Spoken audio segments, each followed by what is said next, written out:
Okay, hi. Welcome Year 11s, soon to be Year 12s. Welcome to the art bridging lesson.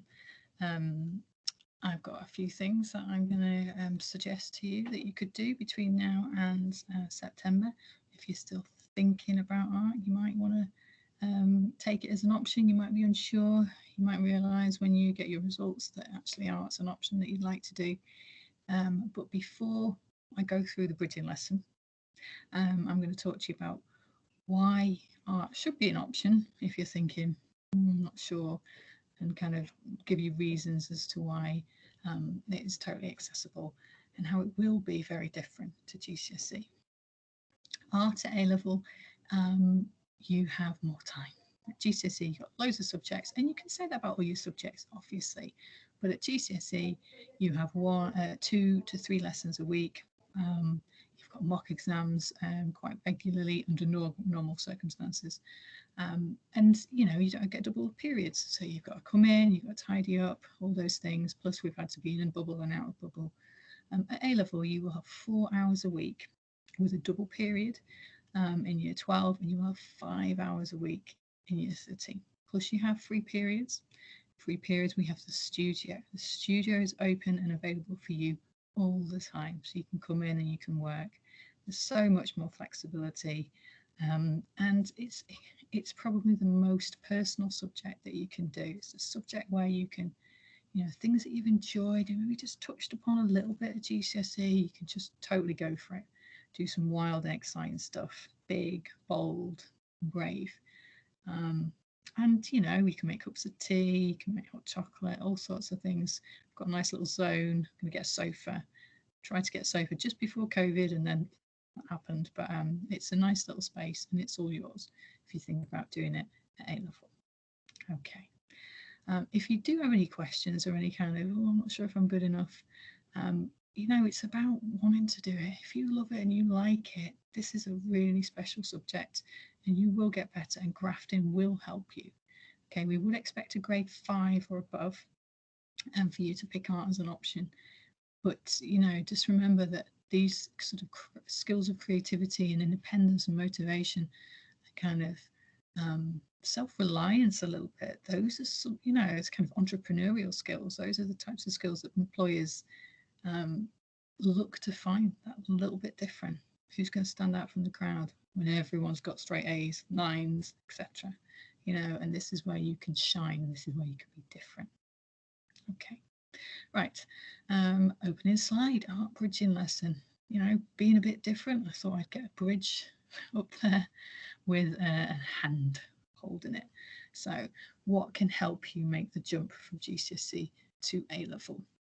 I think the biggest jump that you will find is that level of independence, is that level of kind of personal motivation, kind of coming up with things, wanting to do it, and then kind of trying stuff and experimenting. We've not done a lot of experimenting because of circumstances in year 11, but now is your chance to kind of, sow your creative seeds and, absorb things, try things, go and see things. And by completing this task, it will definitely help you. Slide number 2.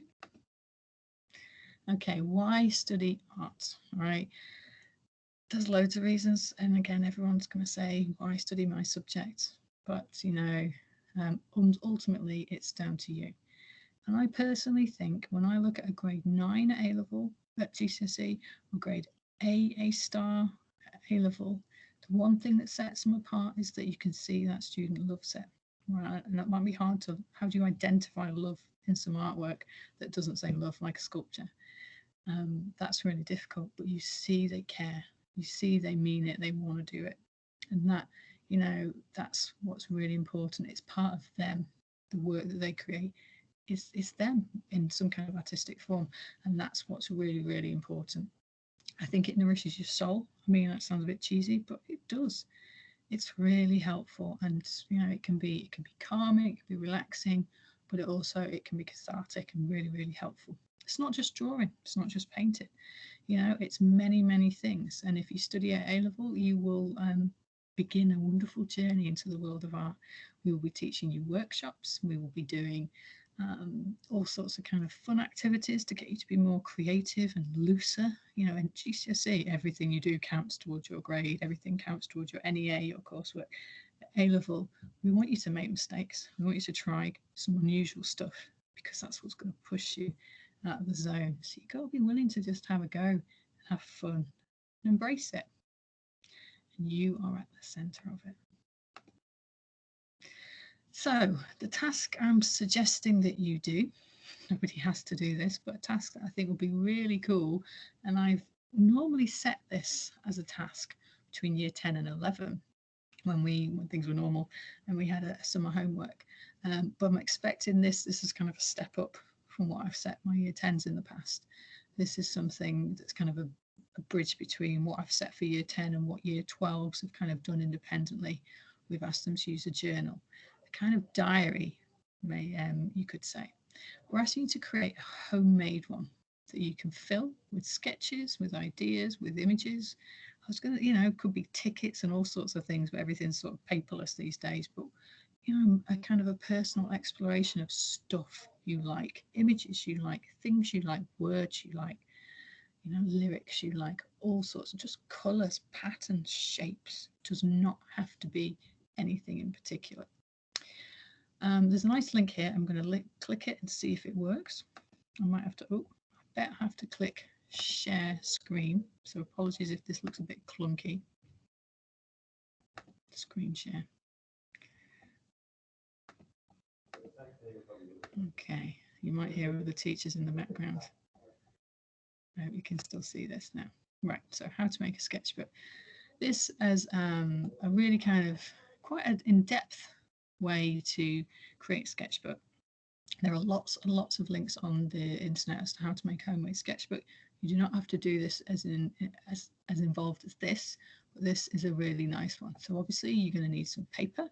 Good to have a range of colours, or if you haven't, just some different types of paper, lined paper, tracing paper, or just cartridge paper would obviously be fine. Okay. You're going to need some cardboard for the cover. You're going to need a bit of glue. Okay, PVA glue is fine. Also a needle and thread. Okay, here's your paper. Folding it, so we have A4 paper for this example. We're folding it half. Okay. Then you're going to fold each paper in half and you're going to bundle it together. You can put some little marks on it, ready for your sewing. These are where you're going to be binding it. So old-fashioned books will be bound with cotton. We're going to ask you to do the same. So the next thing is to pierce the paper with, you can look at this in a bit more depth, with your needle and then begin to sew it. Okay, we see I'm going to kind of run through this quite quickly because you clearly need to watch this again in your own time. Cutting it to size. Be careful with needles, obviously. You probably need a thicker one to go through the paper rather than a really fine needle. And obviously you could kind of just poke some holes with a drawing pin and then kind of push a bit of thin thread through if you do not have a needle. Okay, and you can always tape it together. This is just more of a traditional way and I think it looks pretty nice doing it like this. It's a good skill to have, paper binding. Okay, so you kind of put in all the pieces together to create your inner book. Okay, binding the rest of them together. Trim the pages to make sure that if they're a little bit uneven, I'm just holding my hands up, you can't see me, just maybe you might want to put a ruler there just to make sure you use a craft knife to make sure they're straight. But equally, if they're a little bit higgledy-piggledy, that can look quite nice too. Okay, outer sketchbook. Okay, so what they've not shown you there is that the paper has gone on top of the cardboard so you get in the right size. Okay, that's the spine. So we're putting out the shape of the spine. That's sort of the edge of the cardboard, of the paper pages. Okay, this will all make sense in a minute. A lot of measuring. I think they are covering the cardboard. They're kind of wrapping it like a present. So you can just do this in cardboard that can be folded. Okay, and then the book, gluing the pages down, PVA glue, got all that together, sticking the first page, sticking the back page, and voila. Okay, so go back onto my screen share. This is where I need to open up this up again. So just excuse me for a moment while I open that up.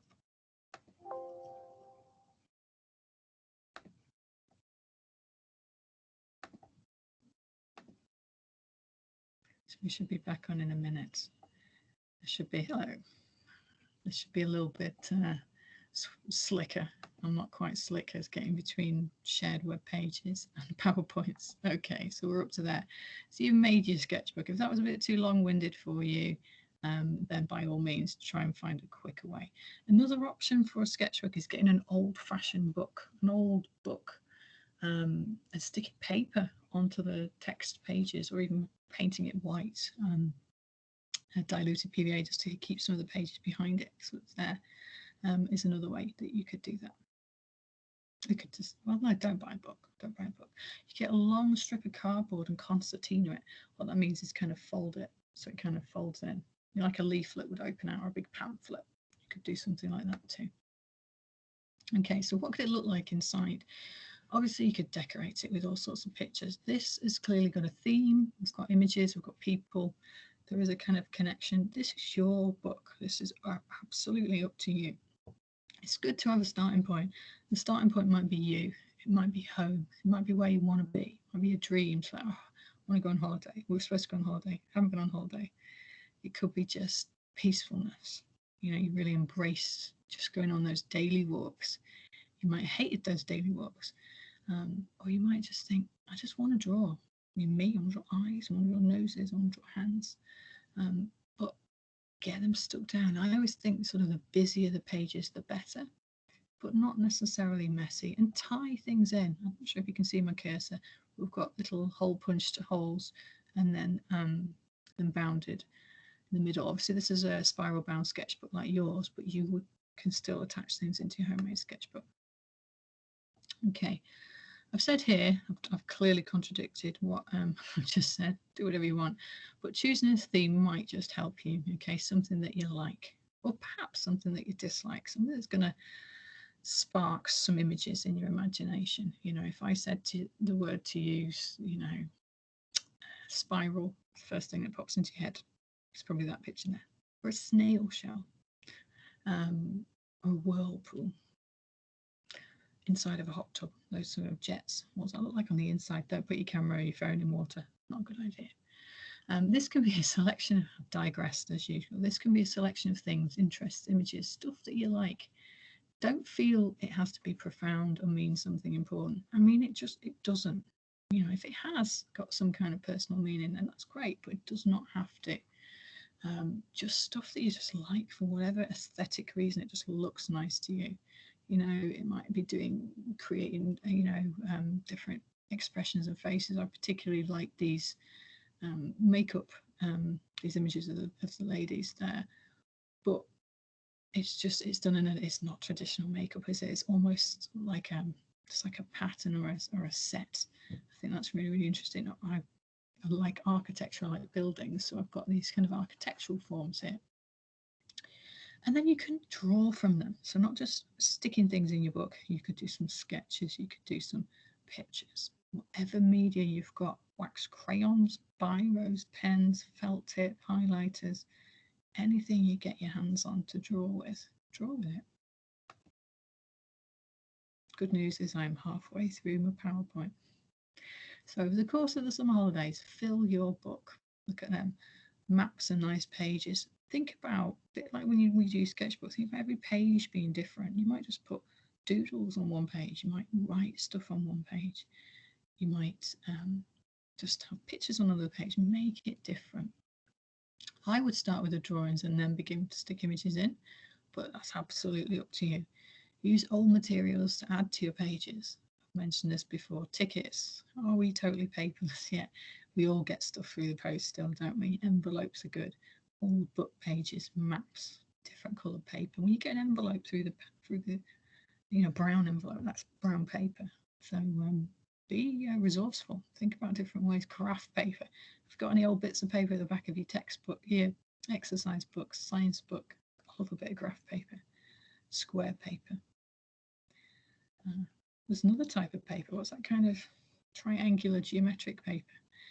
Forgotten the name of it. That paper. Oh, there we go. You see that? Right. I'm going to suggest an artist that you could look at.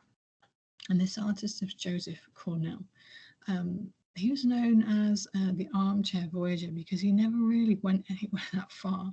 What he did do was explore his city. His city was New York, pretty good city to explore, obviously, but he would just wander about. He would collect stuff, and he created these beautiful boxes. His imagination and his inspiration knew no bounds. I mean, they really didn't. They were. You look at these boxes, and it's his imagination in some kind of artistic installation box form. Okay, there's all sorts of things going on in there. Now, I'm not asking you to make a box, but I am saying, could you take aspects of this theory and put it into your book? How might that relate and translate? Can you explore your imagination on the pages of your book? You know, could it be an opening into a secret world, a kind of magic book? I'm going a bit far there, maybe, but what could you do? Remember, the main aim here is for you to be imaginative, to think differently, to just have a go. Might not work, but the fact that you're trying and you're being creative is actually what's really, really important. Let's watch another little video. So I'm going to go into screen share again, which will mean I need to log into this again in a minute. Apologies. Oh, I've lost it already. All right, stop that. Slick. If I knew okay. Blast. Stay with me. This will take me 10 seconds to upload again. I knew I should have done it the other way around.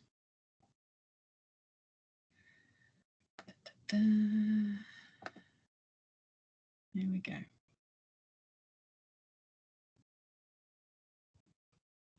Back here again. So slick. Joseph Cornell. All right, let's click on this.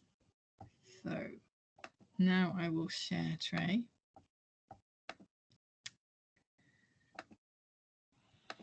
Here we go.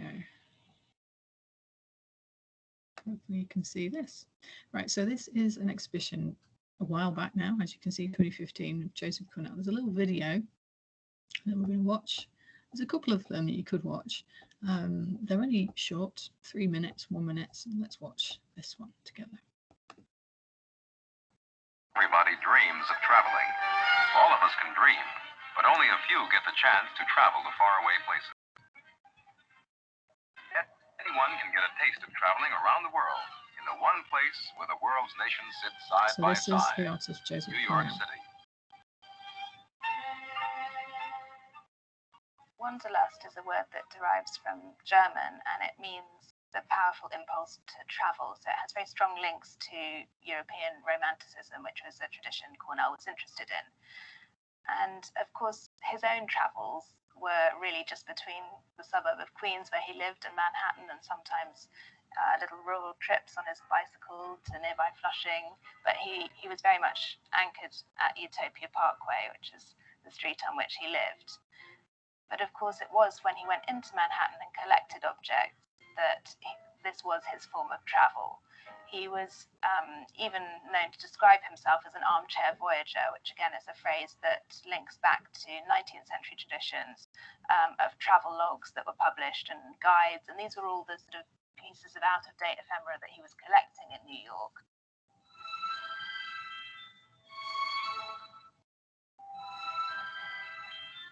In many ways, he's kind of taking the grand tour in his own mind's eye. He loved to collect things like other motifs of travel, like postage stamps and maps, charts, even hotel advertisements for places that he was never going to go. So he loved the romance and the idea of travel. In an odd way, this kind of imaginary form of travel was almost the most practical to him. He was wanting to be at home and look after his brother and mother. That was something he was committed to doing. And, you know, his imagination filled in all the details. Perfect for COVID times. Why bother to go to the trouble to visit another place when actually he could go there anytime he liked in his imagination? And one also suspects that the archive of materials and ephemera that he was building up, and also the great number of artworks that he was making, was a collection of things that he felt very much attached to and that he probably didn't want to leave. So in some ways, the fact that he never travelled anywhere is really a statement for the primacy of the imagination. But what sort of started as an interest in these romantic foreign places actually comes to be more of an artistic concept for him. This idea of voyaging is very much present in his work as well as his diaries and his notes. In some ways, even the very format of the shadow box enacts that sort of tension, because you're not unlike peering in through a telescope, or you're looking into a distant world that's sort of present in front of you but somehow separated by the screen of the glass.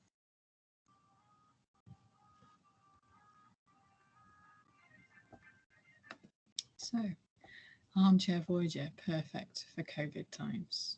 Let's have a look at this one. As a friend of the RA, it's a delight. Oh, let's not watch that one. I've changed the videos. We'll stick to that one. Smooth. Okay, so let's go back to our video.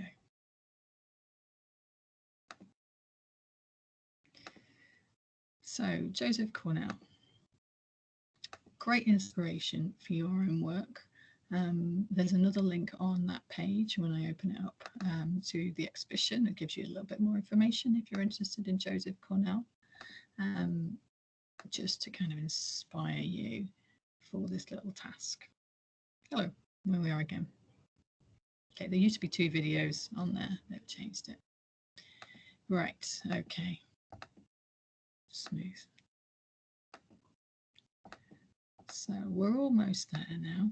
So as I just mentioned, there's the link underneath to the exhibition, the Wanderlust exhibition. And can you get your inspiration on the pages of your book? Don't forget, your book doesn't have to be really long. You know, you could just have, you know, a few pages. It doesn't have to be massive. The next thing I would like you to do over the summer, if you can, this is always a big if, but is try and visit some museums and galleries.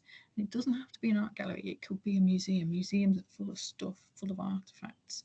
You know, it's just looking at things. What have you got? What can inspire us? You know, soak up real light. It's just not the same on the internet than being in front of a piece of work that is specifically been made to create or to evoke an emotion or to say something, even if it is documentary.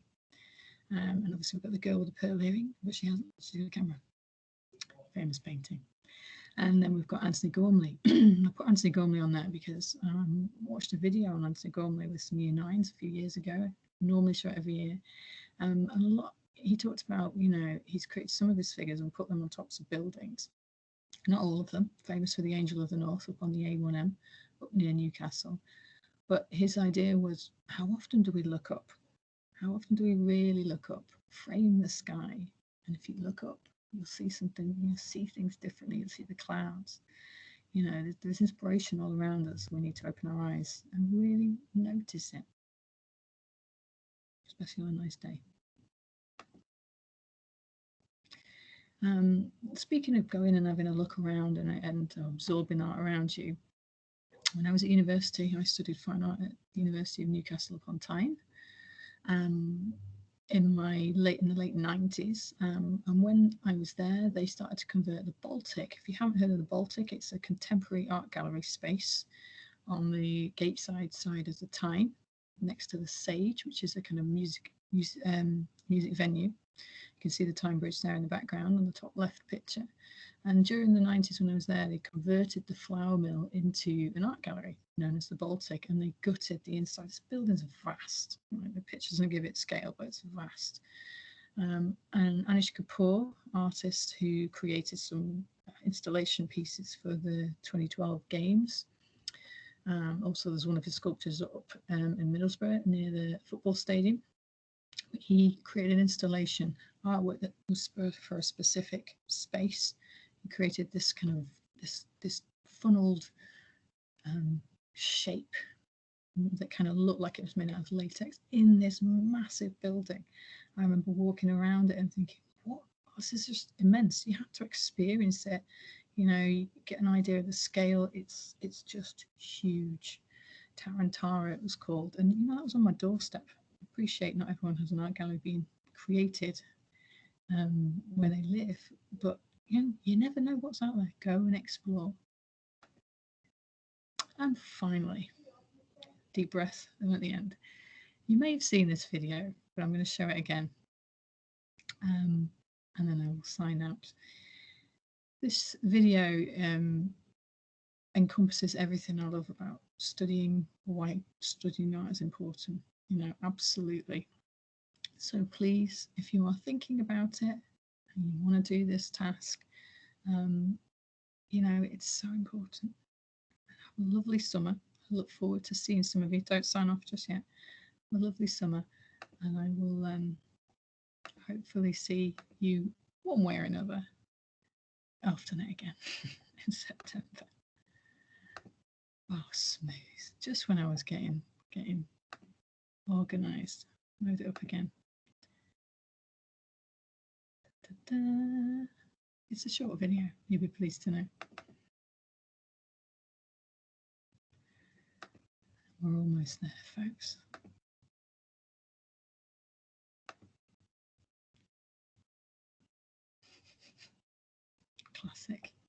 Classic Garbett. Just expecting to hear a urate in the background shouting. There we go. Share screen on. Pause the video.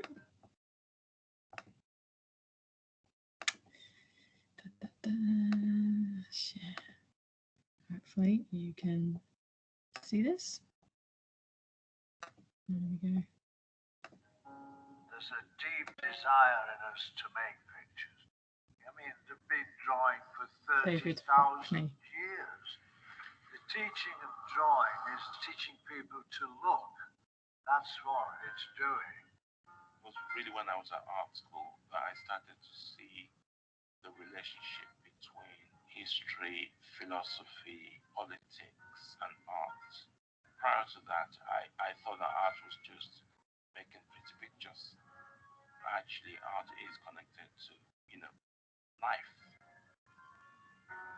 You can't teach art in the same way you can teach French. French exists whether you do it or not. But when you're doing art, the center of doing art is in yourself. Most of the literate subjects do not ask that of them. So this develops an entirely different realm of skill. Creativity is critical thinking. And without it, how are you going to really open up and ask harder questions? And art opens all of those kind of passages and possibilities to think beyond what we already know. In a child's education, that doors need to be open to other universes, other modes of thinking. And art is a non-predescribed, dangerous world full of possibility. And I think that's a vital space for children to have in the formative years of their education. From a top-down level, you don't have innovation if you don't have art. As simple as that. It doesn't matter if you're going to study history or geography or science, you still need to be creative. Because the people who are the outliers in those fields are the most creative people. To have art in schools be eroded, which is happening at the moment, is disastrous for Britain, I think, because our best industry is the creative industry. Art and cultural production is at the very center of what makes a society what it is. And for an entire new generation not to know what is the cultural and visual history of ourselves is kind of denying our own identity. Art is a reflection of the society that we are. The kind of mirror that art holds up the way that art helps define the identity of a nation, that you can trace that back historically. It's deeply embedded in humanity. What art education does to people who are not going to be artists is giving them the opportunity to build certain aspects of themselves that otherwise will be either ignored, undeveloped, or repressed. It's all about kids finding out who they are, and they're all different. That you can be whatever you want to be is something that art certainly taught me. It can access a part of your brain, body, spirit, mind that nothing else can. Nothing is more stimulating, exciting, consoling than looking at a brilliant painting. Art in schools shouldn't be sidelined. I think it should be right there, right up in the front. Because I think art teaches you to deal with the world around you. The oxygen that actually makes all the other subjects breathe. There's a great quote by John Ruskin. Art shows us what it is to be human. And really that's why art should be on the curriculum.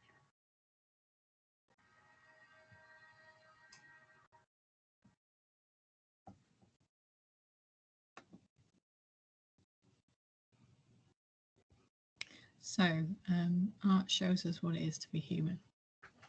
And on that, have a lovely summer holiday. And I genuinely, hopefully, look forward to seeing you all in the summer. Stay safe, be good, take care. Bye-bye.